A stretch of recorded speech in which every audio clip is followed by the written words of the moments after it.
Lúc cái thơ hụ mấy cái đúng không? Thơ tà bán. Hả?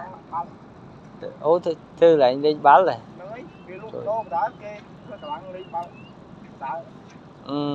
Nắng thơ chua nơi là tay. Ở đây là sao? Chua đây quát. Nhưng mà thái chua đừng mà này.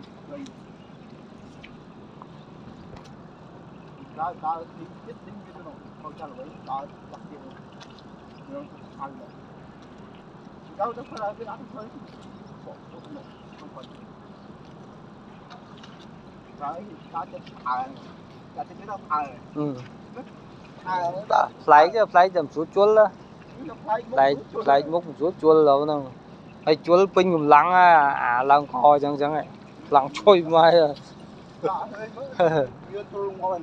Lăng trôi mai chẳng.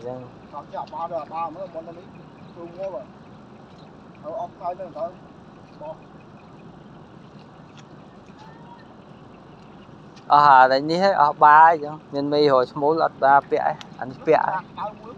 Màu. Anh ấy toàn thấu fly thì còn lụa.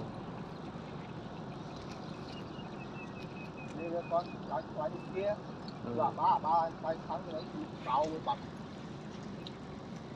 Đấy, cơ lông cá quy muối.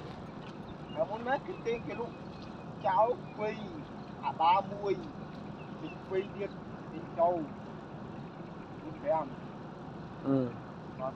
Nó muối cu muối cu ba lụa tàu nó muốn nó luôn dạo ba bấy ạ dạo ba lòng bấy ông xa đó là nó côn te phần qua ta côn te ra nó côn tới lại chắp bán chắp tròn và bác đây là bác thoát ấy chắp cuốn rồi và nó nhau như mấy chắp bán chắp phút còn nó đây là nó chắp phút bây giờ ba mua luôn rồi ta không còn ba không còn làm khó cơ bao làm đi nó có ba muốn ba chắp luôn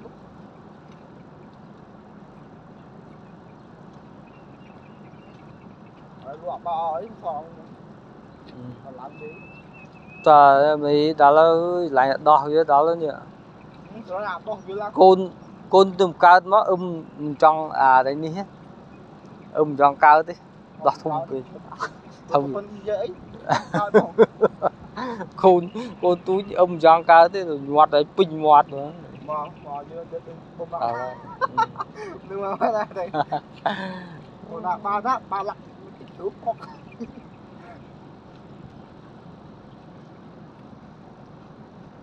nắng nuôi nắng ní tức bom đã tập vấn đấy mà khai khỏi chứ bạch đã chứ các bạn ở sao vẫn không đột vấn đấy là đi hơi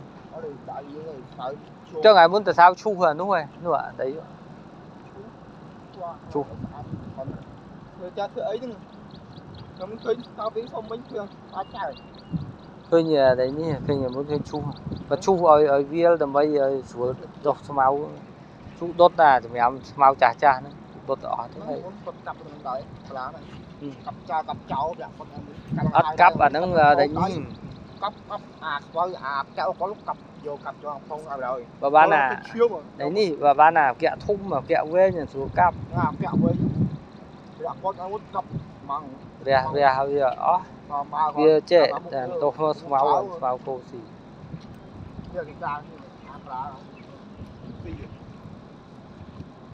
nó có tháng ngày chập anh ơi trời ơi phải phi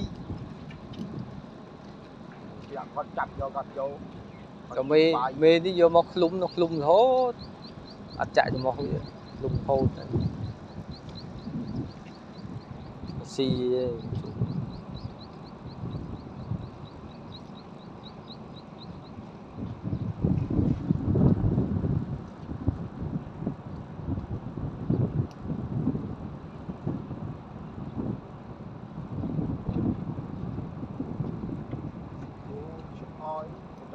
cho oi cái